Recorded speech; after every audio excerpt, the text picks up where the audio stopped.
자, 오늘 미가와 단지파 18장에서 주신의 메시지가 무엇인가 살펴보기 이전에요. 지난 주에 봤던 17장에 대한 이야기, 16장까지는 사사들에 대한 이야기였고, 17장부터는 이제 구체적으로 당시의 시대 상황을 알려면 시대 정신인 종교와 그 다음에 가장 사회 구성원의 최소 단위 가정을 살펴보면 그 사회의 건강성을 알 수가 있어요. 그래서 17장은 당시의 시대 정신의 종교와 한 가정에 대한 이야기를 통해서 얼마나 사사시대가 타락했는지를 보여주고 있습니다. 그래서 17장을 통해서 우리가 어떤 크리스찬 살아가야 되는가, 타락하면 신앙이 종교가 되어집니다. 종교라고 하는 것은 자기가 변하지 아니하고 신을 변화시켜 자기가 원하는 바를 목적을 이루는 것, 이것이 바로 종교입니다. 근데 신앙이 되려면 내가 변하는, 하나님이 변하는 게 아니라 내가 변하는 겁니다. 내가 하나님 뜻에 맞추는 겁니다. 그것이 신앙인데, 타락하게 되어지면 내가 원하는 대로 내가 원하는 바를 하나님이 이루어주길 원하는 것이죠. 지금 17장에도 그렇게 하고 있는 거 아닙니까? 그래서 결국은 바른 신앙은 내 유익이 아닌 하나님의 영광을 위하여. 따라합시다. 내 유익이 아닌 하나님의 영광을 위하여 라고 하는 것이죠. 말세에는 고통하는 때가 이르는데 사람들이 자기를 사랑하고 돈을 사랑한다 그랬어요. 그 반면에 그럼 어떻게 될까요? 고통이 안 따르려면 자기를 사랑하는 것이 아니라 타인을 사랑하고 돈을 사랑하는 것이 아니라 하나님을 신뢰하는 것인 줄로 믿습니다. 그것에 대한 이야기를 하고 있었죠.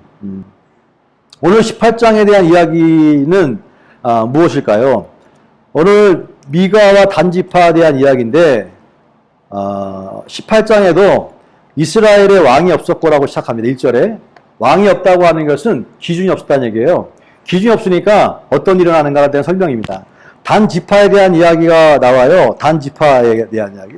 단지파가 거주할 땅이 없었다라고 시작합니다. 이스라엘에 12개의 지파가 있었는데요. 그 지파 가운데 한 지파가 단지파입니다. 여호수아가 끝난 다음에 사사기가 시작되잖아요. 여호수아는 어떻게 끝나면 가나안 땅을 점령한 다음에 정복한 다음에 땅을 분배하는 겁니다. 그래서 사사기 1장에는 땅의 분배에 대한 이야기가 나와요. 정복한 다음에. 땅이 다 분배되는데 단 지파에게 땅을 그냥 주는 게 아니라 싸워야 되거든요. 싸워서 이겨야 되는데 단 지파는 싸우지 못하는 장면이 1장에 기록되어 있습니다. 그래서 1장 34절에 보면 아모리 족속이 단 자손을 산지로 몰아넣고 골짜기에 내려오기를 용납하지 아니하였다 그랬어요. 다른 지파는 다 땅을 점령하여 몰아내거나 혹시 같이 안 몰아낸 상태에서 같이 거하기도 했지만 어떻게든 다른 모든 지파들은 다 점령하여 살고 있었는데 단 지파만큼은 아모리 족속이 오히려 단 자손을 산지로 몰아넣고 못 내려오게. 단지파 땅이 없는 거예요, 현재로. 근데 아모리 족속이 어떤 족속이냐? 당시에 철과 병거를 무장한 족속이에요. 그래서 두려워가지고 도망갔고 그 도망간 상태에서 아모리 족속이 포위하고 있는 상태를 보여주고 있는 것입니다. 자신의 힘이 아닌 뒤에 보면 나중에 요셉의 가문인 요셉 가문이 힘이 강성하여 이 아모리 족속을 물리칩니다. 물리쳐줘요. 대신에 자신의 땅은 아니죠. 요셉이 이겼으니까. 그래서 이 단 지파는 땅이 없어요. 그래서 오늘 18장에 들어와가지고 자신들도 땅이 이제 필요한 것을 알고 땅을 찾기 위해서 5명의 정탐꾼을 내려보냅니다. 골짜기 내려보내서 땅을 알아보게 합니다. 그 상황이 보여주고 있어요. 5명의 용맹한 정탐꾼이 땅을, 우리들이 단지파들이 거할 수 있는 땅이 어딘가라고 내려오다가 만나는 곳이 어디냐? 바로 17장에 나왔던 미가의 집입니다. 미가의 집에 거기서 환대를 받아요. 나그네인지 알고. 환대를 받는데, 이 5명의 정탐꾼 보니까 이 집은 이상하거든. 왜? 보니까 집이 가정교회야, 교회. 제사장도 있어. 다 와. 예배도 드리고 있어요. 이게 뭐지? 라고 생각했어요. 근데 거기 안에 제사장이 있는 것을 보고, 이 제사장은 아시죠? 돈 받고 하이어 된 사람. 물어봅니다. 자, 당시 제사장이니까 우리 단지파가 지금 땅을 지금 알아보려고 하고 있는데, 지금 전쟁을 해야 되는데, 두려운 거예요. 왜냐하면 한번 아모리 족속한테 한번 이렇게 몰린 상황이 있기 때문에 전쟁에 대한 두려움이 있기 때문에 물어보라고 얘기하는 거예요. 하나님께 물어봐서 이번에는 좀 어떻게 우리가 땅을 차지할 수 있는지 한번 물어봐줘. 이렇게 했던 거예요. 그랬더니 이 제사장이 하는 말이 뭐라 그랬냐면 걱정하지 마라. 왜냐하면 이게 그 하나님이 보니까 평안히 가라. 당신의 가는 길들은 여호와 앞에 있다. 그랬어요. 하나님이 다 길을 깔아놨으니까 걱정하지 마. 가. 이렇게 얘기한 거예요. 그래서 확신을 가지고 5명의 정탐꾼이 갔어요. 갔다 보니까 라이스라고 하는 지역을 만나게 되었습니다. 이 라이스라는 지역을 만나는데 그 지역에 대한 묘사가 7절에 나와요. 자, 5사람이 떠나 라이스에 이르러 거기에 있는 백성을 보니까 염려 없이 거주하며 시돈 사람들이 사는 것처럼 평온하고 염려 없이 거주하며 평온하며 안전하니 그 땅에는 부족한 것이 없으며 부를 누리며 시돈 사람들과 거리가 멀고 어떤 사람과도 상종하지 아니함이라 나와요. 봤더니 사람들이 평안해 안전해 부족한 것이 없어요. 부자야. 그런데 거기가 또 다른 사람들과는 거리가 있어가지고 딱 독립돼 있어. 딱 잡아먹기 딱 좋은 거야. 그래서 야, 이 땅이구나 라고 생각한 다음에 곧바로 다시 돌아가죠. 정탐꾼이니까 돌아가서 긍정적인 복을 합니다. 와, 드디어 발견했습니다. 기가 막힌 땅입니다. 사람들이 너무 온순하고요. 평온하고 아주 부유하고요. 그 다음에 너무 부족한 것이 하나도 없습니다. 거기다가 우리가 전쟁하게 되면 다른 옆에 부족이 와가지고 도와줄 만큼 가깝지 않고 멀리 떨어져 있어가지고 그냥 잡아먹기 딱 좋은 곳입니다. 빨리 갑시다. 라고 얘기한 거예요. 그래서 600명의 5명이 정탐꾼의 보고에 의해서 이제 5명이 아닌 600명이 무장한 600명의 군사들이 내려옵니다. 그 땅과 전쟁하려고. 내려오는데 어딜 들립니까? 또다시 가는 길목에 뭐가 있어요? 미가의 집이 있잖아요. 미가의 집에서 보니까 나머지는 다 기다리라고 있었고 안에 들어가 봤더니 뭐가 있어요? 가정 예배 드리는 곳이잖아. 그러니까 막 예배 드릴 수 있는 그게 다 있어요. 그러니까 이거를 다 가져가자. 다 갖고 갑니다. 갖고 가니까 제사장이 그때 집에 없었나 봐요. 나오다 보니까 다 훔쳐가거든. 이게 당신은 누구야? 그랬더니 일로 와봐. 우리는 전에 나 기억하죠? 지난번에 왔었던 그 사람들입니다. 근데 여기 한 집에 가정교회의 목사가 되느니 단 지파에 더 큰 메가처치 큰 교회 대형교회 우리가 당신을 하여할 테니까 우리들의 교회 담임 목사 되십시오라고 하는 거 똑같은 거예요. 그랬더니 성경은 뭐라 그랬더니 그 제사장이 마음에 기뻐하여 자기가 다 챙겨가지고 가는 거예요. 챙겨서 따라가서 거기에 살고 있는 라이스 사람들을 다 죽여버리고 불태우고 성읍을 점령한 다음에 라이스라고 하는 이름을 지어버리고 단이라고 하는 이름을 딱 걸고 끝납니다. 그리고 거기 안에 제사 예배를 드릴 수 있는 하나님을 위한 딱 제단을 딱 만들어 놓고요. 제사장도 있어야 될 거 아닙니까? 그 제사장들의 후보가 대단합니다. 후보가 성경 30절에 보니까 모세의 손자야. 게르솜의 아들 요나단이야. 그리고 이 사람들이 단 지파의 제사장이 되었다라고 얘기합니다. 이것이 바로 18장의 이야기입니다. 이 이야기를 통해서 보면 단 지파가 드디어 땅을 차지했고 단 지파의 대단한 성공처럼 보입니다. 그리고 이 집에 있던 미가의 집에 있던 제사장 또한 조그만 가정교회 한 집에 목사로 있다가 큰 단 지파라고 하는 한 지파의 교회 그 제사장이 됐기 때문에 메가처치로 큰 교회로 옮긴 성공한 목회자처럼 보일 수도 있어요. 겉으로 볼 때는. 그런데 이 18장을 통해서 과연 진짜 성공이 무엇인가 가르쳐주고 이거 성공이 뭐냐라고 하는 것이죠.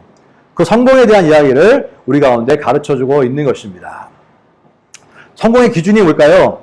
사람들이 성공했다라고 하면 먼저 좋은 집을 갖고 있거나 좋은 것을 소유하고 있을 때에 성공했다 얘기합니다. 그 입장에서 보면 단지파는요 라이스라고 하는 부유하고 평온하고 안전하고 부족한 것이 하나도 없는 이걸 가졌어요. 이 소유야. 이런 상태를 성공했다라고 표현할 수도 있겠죠. 뿐만 아니라 자기가 다니고 있는 교회 목사님이 대단히 유명한 사람이에요. 마치 모세의 손자래. 그러니까 지금 빌리그람 목사님의 손주래. 영광스러운 거 아니겠습니까? 자, 그런 것처럼 이런 상황이 과연 복이냐라고 하는 것입니다. 복처럼 보이죠. 그리고 미가도 아까도 얘기했지만 미가 집에 있던 제사장도 그렇게 포지션이 옮겼잖아요. 더 큰 데로 갔잖아요. 그럼 성공한 게 아니냐라고 볼 수 있는데 과연 이거 성공이냐라고 하는 것입니다. 그러면 저는 오늘 잠깐 여러분과 함께 성경이 말하는 우리는 세상 사람이 아니라 하나님 나라 백성이라고 한다면 하나님이 보시는, 하나님 눈에 보시는 성공이 무엇인가라고 하는 것입니다. 세상에서 성공이라고 하는 것은 success라고 하는, success라 한다. success, 성공. 그러면 이 교회 기독교에서 하나님께서 원하시는 성경에 성공이란 말 없어요. 세상에서는 success란 말이 있지만 성경에서는 대신에 어떤 단어를 쓰느냐? blessed, 복이라는 단어를 씁니다. 이게 큰 차이예요.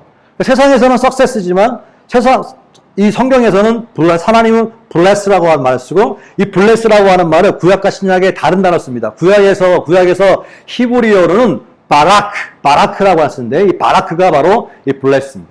그 다음에 신약에서 헬라어로는 마카리오스라고 하는 헬라어를 쓰는데 이 또한 blessed. 그리고 이 단어 속에는 바라크나 마카리오스나 이 두 개의 단어의 뜻 속에는 뭐 행복함, 번영, 축복, 행복, 성공, 만족함 다 들어가 있는 포괄적인 단어를 말하는 것입니다. 결국은 뭐냐면 수를 생각한다면 세상에서의 가장 고등 학문은 철학입니다. 인간이 가장 끝에 올라올 수 있는 게 철학이에요. 그런데 하나님, 그 철학 이상은 뭡니까? 이걸 신학이라고 해요. 하나님이에요. 이 세상에서 최고의 복은 뭐냐? success입니다. 근데 더 큰 복이 있어요. 그게 뭐냐? blessed. 이 하나님 주신 복입니다. 이 차이가 있다는 사실이죠. 그러면 구약에서의 복과 신약에서 복의 차이가 있어요. 하나님 말씀하신 복이 뭘까? 이 바라크라고 하는 뜻의 복은 뭐냐면 과연 세상에서는 더 많은 것을 가짐으로 성공이라고 하는 것은 성공이라고 이룰성에다가 공들공이거든요. 잘 공을 들여서 이루는 것, 이게 성공이에요. 그런데 성경에서의 블레스는 뭐냐? 구약에서의 바라크라고 하는 뜻은 뭐가 복입니까? 하나님 안에 거하는 것. 이게 복인 줄로 믿습니다. 그래서 신명기 1장 20절에 보면 너희가 만일 내가 오늘 너희에게 명한 너희 하나님 여호와의 명령을 들으면 복이 될 것이다 그랬거든요. 하나님 안에서 하나님의 말씀을 듣는 것, 이것이 복이라는 거예요. 이게 복인 거예요. 세상에서 복은 내가 뭘 열심히 해서 공을 들여서 이루는 것이 복이 성공이지만 하나님께서 하나님 눈으로 보시는 복이라고 하는 것은 뭐냐? 하나님 안에 거하는 것. 하나님의 말씀을 듣는 것, 순종하는 것, 이걸 복이라고 말씀하시는 것입니다. 사사기의 이야기는 무엇입니까? 하나님을 벗어나는 것을 얘기하는 거예요. 벗어나니까 악을 얘기하는 거예요. 하나님의 명령을 청정하지 않는 것, 이거 사사기의 이야기 아닙니까? 이것을 악을 행했다라고 얘기하는 것입니다. 그럼 신약에서의 복은 무엇인데요? 신약에서의 복은요, 또 하나입니다. 그게 뭐냐? 그것은 자신의 변화입니다. 자신의 변화. 그래서 너는 내 마음을 풀어라. 마음의 변화를 받아. 결국 트랜스포메이션, 마음이 변하는 것, 이것이 복이라고 얘기하는 것입니다. 그래서 팔복에도 복이 있는 사람은, 자, 누가 복이 있는 사람이 심령이 가라앉은 자는 복이 있나니. 복이 있는 사람이 누구냐, 이죠. 성경에서, 신약에서의 복이라고 하는 것은 뭐냐? 내가 변하는 것, 내가 복된 사람으로 변하는 것이 복이라는 거예요. 할렐루야. 그게 복이라는 거예요. 이게 큰 차이라고 하는 것이죠. 세상에서의 그 복이라고 할 때는 물질적으로 안락하고 독립적인, 내가 혼자 살 수 있는 것, 이걸 복이라고 얘기하는 거예요. 혼자 살 수 있는 것, 독립할 수 있는 것. 그래서 두 단어가 들어가는데 comfort하고 independence라고 하는 두 단어입니다. 이 두 단어가 복의 성공이라고 하는 것이 키워드입니다. 일단은 뭔가 comfort, 좀 뭔가 이렇게 좀 안락해, 편안해야 돼. 그걸 복이라고 해요. 좀 차도 넓고 집도 좀 부하고 뭔가 이렇게 편안한 것 같다. 이걸 성공이라고 얘기하는 거예요. 그 다음에 independence. 뭔가 누굴 의존하지 않고 도움 없이 내가 혼자 다 할 수 있는 걸 복이라고 얘기하는 거예요. 도움 없이. 근데 의존하면 뭔가 이거는 아직 복을 못 받은 사람. 그렇죠? 의존하면 손을 내밀고 있으니까. 그 다음에 뭔가 이렇게 uncomfortable, 불편해. 불편한 건 아직 가난한 뜻 아닙니까? 그래서 복을, 세상에서는 복을 이런 개념으로 이해해요. 두 가지 키워드가 만족하느냐 이거죠. comfort와 independence. 두 개가 충족되어지면 당신은 복받은 사람이네 라고 얘기하는 거예요. 그런데 사실 보면요, 이 성경뿐만 아니라 세상에서 보면 소크라테스나 예수님뿐만 마찬가지, 프란시스나 키에르코르, 간디, 마틴 루터, 다 이 사람들은요, 그들의 인생이 컴포트, 편안한 사람이 아니에요, 사실은. 불편한 사람이었어요. 그런데 불편했지만 그들 실패했다고 얘기하지 않거든요. 그들 성공한 사람을 얘기합니다. 그래서 이런 경우를 uncomfortable succeed. 그러니까 불편한데 성공한 사람이야. 세상에서 그러면 이 두 가지 comfort하고 independence라고 하는 두 단어가 꼭 성공을 보장하는 것이 아니라는 것을 가르쳐주고 있어요. 그러면 보세요. 성경에서의 복에 대한 얘기를 해볼게요. 세상에서는 아까 얘기한 것처럼 independence, 누군가를 의존하지 않는 것, 성공이라고 해요. 세상에서 보면 시니어가 되면 나이 들어서도 자식한테 의지하지 않고, 내 혼자 다 설 수 있는 것, 너는 혼자도 다 할 수 있는 것, 이 사람은 행복하다고 얘기했잖아요. 이 사람은 잘 살았네, 성공했네, 라고 할 수 있을 것입니다. 누구 특별히 어디 돈을 의존하지 않고 자기가 할 수 있는 것. independence. 그런데 성경은 다르게 얘기하고 있어요, 성경은 어떤 사람이 축복인 사람이냐? 오히려 dependent. 의존적인 사람. dependent가 누굽니까? 부모 밑에 있는 애들을 갖다가 dependent라고 얘기하는 거예요. 아직 20세가 아니지. 18세 이상인가? 갑자기 우리가 헷갈리네. 일단은 하이스쿨 졸업하면 18세죠. 그죠? 그러면 일단은 더 이상 이제 이 디펜던트가 아니라 빠져나갑니다. 같이 살고 있습니다. 그죠? 성인 되면 또 빠져나가요. 자, 그런데 성경은 얘기합니다. 어린아이와 같지 아니하면 천국에 갈 수 없다 얘기해요. 그 어린아이라고 하는 게 어린아이 특징이 뭡니까? 어린아이 특징은 디펜던트라고 하는 거예요. 철저하게. 다시 말해서 구약의 바라크라고 하는 복이 하나님 안에 거하는 게 복이라고 한다면 철저하게 자기 혼자 다 할 수 있다고 생각하는 것은 복이 아니고 나는 못합니다. 하나님 안에서 붙어 있는 거야. 나를 내치지 마세요. 나는 끝까지 나를 내보내지 마세요. 나는 아직도 여전히 영적으로 나 이제 어립니다. 하나님 안에서 나는 컸습니다. 이제는 나는 이제 인디펜던트. 하나님 지금까지 고생하셨어요. 나 키워주냐고. 나는 이제 혼자 살 테니까 다른 사람 케어하세요. 나 신경 안 써도 됩니다. 교만함입니다. 죽을 때까지 우리는요, 어떻게 하나님께 속해 있어야 한다. 붙어 있어야 돼. 디펜던트로. 그걸 복이라고 얘기하는 거예요. 그거를 신약에서는 나는 포도나무고 너희는 나의 가지니 나를 떠나서는 아무 열매도 낼 수 없다. 붙어 있어라라고 얘기해요. 그래서 어린아이라고 했던 얘기는 좀 성숙하지 못하고 뭐 어린아이 같다고 하는 것은 미숙하다는 개념이 아니라 거기에 키워드는 뭐냐? 디펜던트.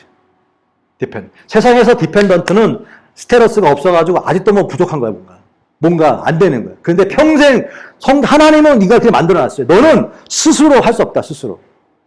너는 내 안에 있는 것이 복이다, 내 안에.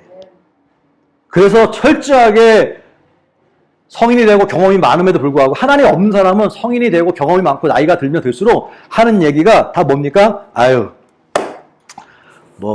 지금까지 잘 살았는데 이제 남아있는 순간 그냥 행복하게 살면 되지 않습니까? 라고 얘기하거나 그 주중에 만났던 그분 얘기하는 것처럼 예수 안 믿는 사람들 한 얘기가 그겁니다.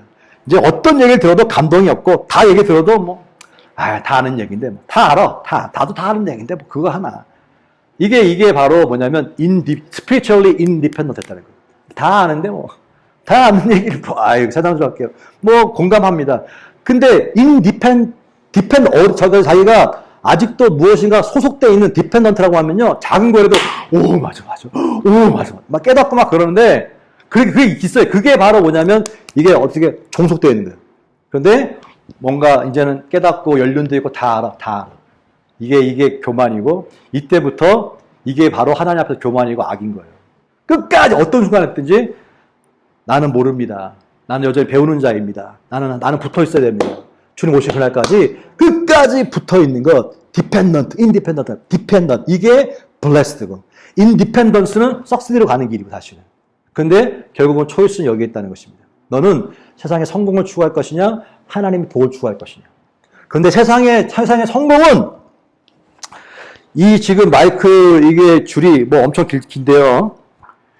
이거 똑같습니다. 자, 여기서 이게 엄청 길다 끝까지 다 생각하시고, 자, 여기가 요만큼 요만큼이 인생입니다. 요만큼. 전집사님, 요만큼이 인생이에요. 요만큼. 그리고 나머지 이거는 죽음이고요. 죽음입니다. 자, 형생, 또 영생이라고 하는 영원한 시간에 비하면, 그쵸? 이거 끝이 없어요. 그래, 우리가 사는 영원이라고 하는 시간에 비하면 요만큼이 우리의 인생인 것입니다. 요만큼의 석세들을 볼 거냐? 이 전체의 블레스를 볼 것입니다. 이게 보라는 거예요. 여러분, 우리가 볼 때 100년이라고 하는 시간 가운데 하루는 요만큼밖에 안 될 것입니다. 그죠? 이걸 100으로 쪼개면 요만큼밖에 안 돼요. 하루는 요만큼밖에. 그럼 별 의미가 없어요. 그런데 하루살이에게는 이게 전부예요. 인생을 100년 사는 우리에게는 하루는 요만큼밖에 안 돼요. 사실 일 가운데. 그것처럼 마찬가지로 하나님 영생이라고 하는 하나님 눈 속에서 우리가 살고 있는 이 인생은요 요만큼밖에 안 되는 거예요. 요만큼 가운데 인생은 뭘 보냐? success, 성공을 보는 거예요. 근데 하나님은 뭘 얘기하느냐? success가 아니라 blessing. 그리고 그 bless는 내 안에 있어야 된다라고 하는 사실을 보십니다.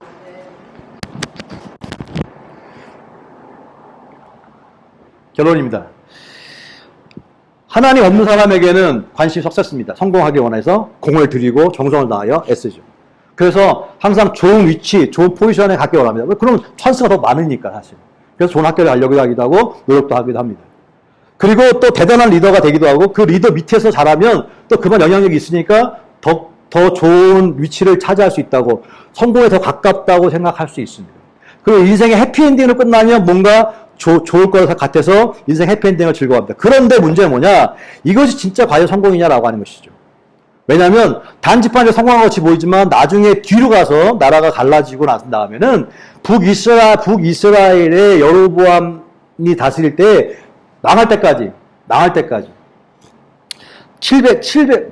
722년까지 망할 때까지 뭐냐면 결국 북이스라엘은 이 단지파가 만들었던 이 우상 때문에 한 번도 하나님 제대로 못 섬깁니다. 시작부터가 이렇게 시작했잖아. 시작부터가. 결국 자신들이 원해서 훔쳐와가지고 섬긴 거 아니에요. 자기 욕심을 이루기 위해서. 그러니까 당연히 우상이 돼버리고 북이스라엘은 그것 때문에 사마리아 사람들과 혼합인들이 생기고 그 다음에 하나님을 온전히 섬기지 못하는 역사를 보게 되는 것입니다. 나중에 단지파는 12개 지파 가운데 축소당합니다. 그리고 그 지파의 그 포션을 레위 지파가 차지합니다. 자, 결국은요, 이렇게 해피한 것 같지만 나중에 끝에 봤더니 어떻게? 멸망이었다는 거예요. 당장은 세상에서 성공은 좋아 보이지만 끝에는 뭐예요? 나띵이 되는 거예요. 그러나 우리들은 뭡니까? 우리들은 그런 성공을 원하는 사람이 아니라 하나님의 복을 원하는 사람이에요. 이게 더 고차원인 거예요. 그 복은 하나님의 말에 거하는 것이고 하나님의 거에서 그 말씀 순종하는 거예요. 왜 그렇게 순종합니까? 진짜 성공은 무엇입니까? 심판대 앞에 섰을 때 아이들의 공부 왜 열심히 합니까? 마지막에 그냥 리포트 카드 잘 받으려고. 그러면 마지막에 잘 받으면 그동안 수고가 다 보상받는 거예요. 그럼 내 인생이 이렇게 살았을 때 나중에 주님 앞에 섰을 때에 주님이 잘했다, 착하고 충성된 종아 그러면 A+, 그 인생은 A+ 된 거예요. 그런데 아무리 잘해도 답 맞췄는데 원하는 답이 아니야. 그럼 뭐예요? 난 너를 도무지 모른다. F야. 끝나는 거예요, 사실. 제가 과거에 베데스에서 강의할 때 학생들이 이제 시험 볼 때 보면 어떤 애는 엄청 많이 써. 많이 쓴다고 답을 절대로 점수 많이 준 게 아닙니다. 출제자인 제가 원하는 답을 써야지만 점수를 주는 것이 많이 썼다고 해서 점수 주지 않습니다. 그러니까 점수가 안 좋아. 그러면 또 컴플레인 합니다. 왜냐하면 왜 이렇게 점수가 낮습니다? 그러면 내가 원하는 답이 아니라 자기 생각을 썼기 때문에 그런 거예요. 근데 내가 원하는 답을 썼으면 무조건 그게 짧더라도 A+가 되는 것입니다. 결국 뭐냐? 인생이라고 하는 것은 내가 주인이 아니라 그 시간을 준 분의 의도가 있다는 거예요. 나에게 시간을 준 분의 의도가 있다는 거예요. 그 분의 의도에 맞게 살아야지만 점수를 매길 때에 A+부터 F까지 있는 거잖아요. 그런데 아무리 인생을 열심히 살고 막 해도 그분이 원하는 대로 살지 않으면 아무리 똑같게 할지라도 그 점수는, 인생의 점수는 빵점이 되는 거예요. 그렇기 때문에 이걸 깨달아야 되는 게 중요한 거죠. 그게 뭡니까? 내 마음대로 하는 인디펜던스가 아니라 디펜던트예요. 원하는 대로 살아, 원하는 대로 해야지. 그게 바로 인생에서 내준 레슨인 것입니다. 결론입니다. 그러면 어떻게 해야지만 그렇게 할 수 있을까요? 어떻게 해야지만 그렇게 할 수 있을까요? 어떻게 해야지만. 자, 요새 우리 집사님들이 이제 골프 시작에 붐비려가지고, 어제 잠깐 우리 크리스찬한테 골프를 저도 못하지만 가르치면서 골프 칠 때 사실 가르칠 때 실력이 늘어요. 가르칠 때. 왜냐면 가르칠 때 자기도 이렇게 생각 많이 하니까.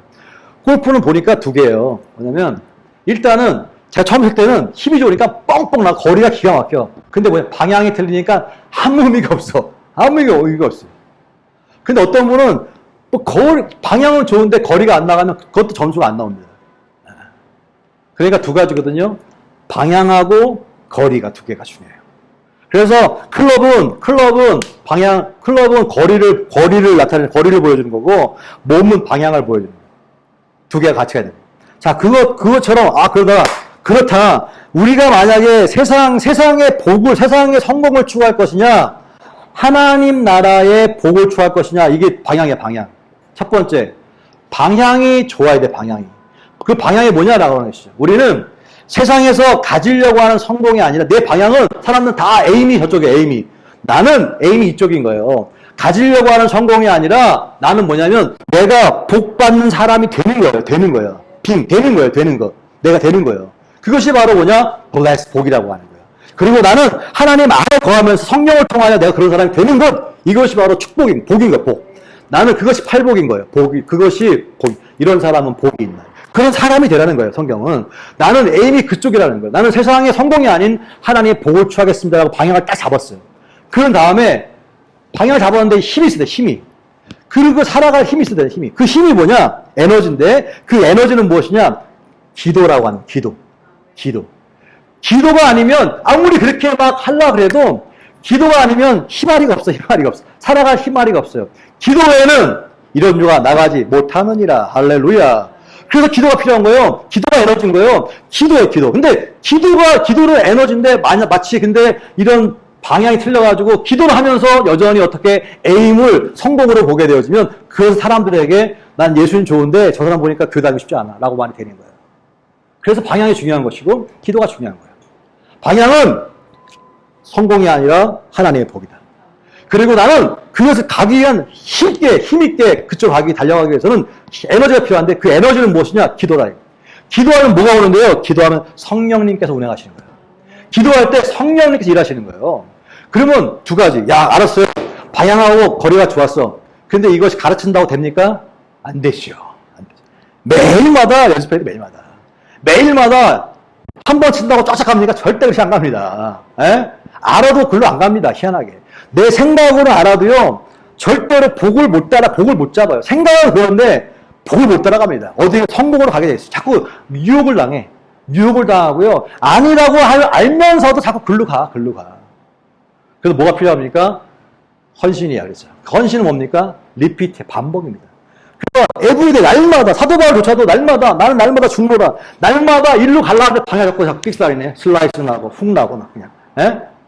그것처럼, 하나님 안에서 날마다 성경 붙잡고 훈련하면서 하나님 안에 거하기 원합니다. 하나님을 거하기 원합니다. 기도하면서 계속 바라볼 때에 어느 순간에 보면 그 목표와 그 힘이 드러나게 되는 것입니다. 그러면 삼자가 봤을 때 와우 멋있네. 저 사진이 멋있다고 보여지는 것이죠. 불안한 삶이 되는 것입니다. 그 불안한 삶이 될 때까지는 짐이야 짐. 때려치고 싶으면 굴뚝같이 있어. 세상에 있는 모든 것에는요, 하나님의 은혜가 있습니다. 아멘이니까, 운동에서도, 골프에서도 하나님의 은혜가 있어요. 할렐루야. 결론입니다. 그래서, 여호수아 1장 7절 8절에, 오직 강하고 담대하여 나의 종 모세가 내게 명령한 그 율법을 다 지행하고 우로나 좌로나 치우치지 말라. 그리하면 어디로 가든지 형통하리니 이 율법책을 내 입에서 떠나지 말게 하며 주야로 day and night 그것을 묵상하여 그 안에서 기록된 대로 다 지켜행하라. 그리하면 내 길이 평탄하게 될 것이며 내가 형통하리라 그랬어요. 이거는 하나님의 블레싱이에요. 이 복은 날마다 주야로 치우치지 말고 흔들리지 말고 그 행하라. 반복적인 훈련. 그래서 저와 여러분이